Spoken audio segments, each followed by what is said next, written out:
Chers internautes, bonjour et ravi de vous retrouver pour ce flash de l'information. Tout de suite, le développement.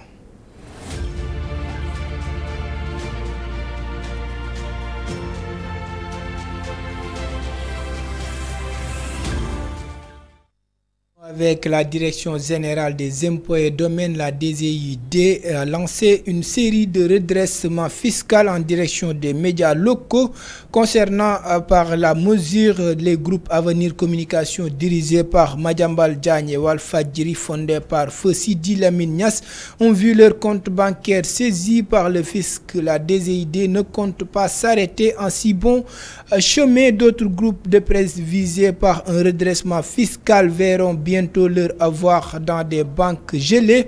Source A qui donne l'information cite en ce sens le groupe Futur Média de Youssou Ndour, des médias de Bougane Gueye Dany et 3M Universel Communication, 7TV, Azaktou de Maïmouna Ndour Faye. Le journal affirme que pour ne pas donner l'impression qu'elle cible uniquement les médias qui seraient en froide avec les nouvelles autorités, la DGID avait mis la RTS dans le lot. Mandat d'arrêt international, pourquoi la justice française traque Gabriel Kane dans son édition de ce jeudi 13 juin. Le journal du groupe Futur Média Question rapporte que le mandat d'arrêt en question est émis par la justice française à la suite d'une série de plaintes déposées en France par l'ex-époux relativement à la garde de leurs enfants. Le quotidien d'information citant des sources rapporte que le plaignant de nationalité française accuse Gabriel Kane d'avoir enlevé leurs enfants. Le dossier a atterri sur la table d'un juge qui a signifié le mandat d'arrêt à l'avocat de la mise en cause, maître Ifra, établi en France.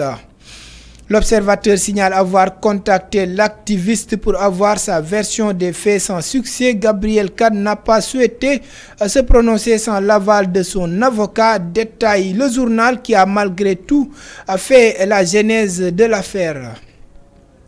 Parlons de la fête de la Tabaski, le point complet sur le marché des moutons. Selon le point effectué à jour J-7 de la Tabaski prévu lundi 17 juin, le Sénégal a atteint 94,58% de son objectif d'approvisionnement du marché des moutons. Les chiffres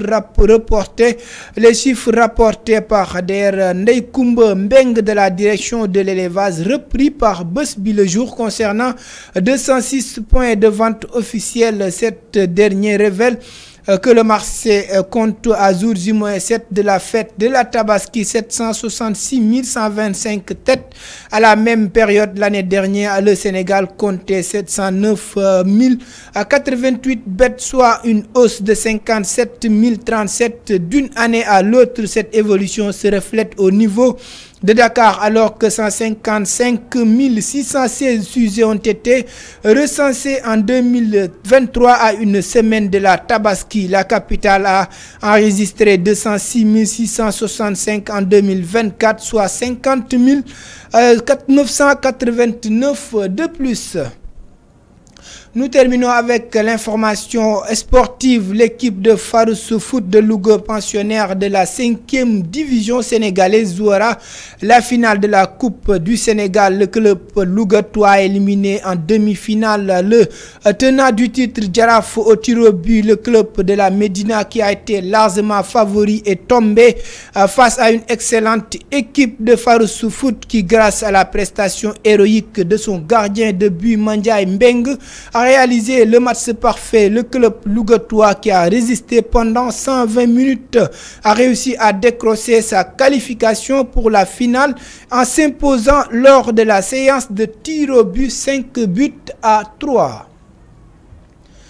Chers internautes, c'était tout pour votre flash d'information. D'ici là, portez-vous bien et passez une excellente journée accompagnée des programmes de l'Évidence TV.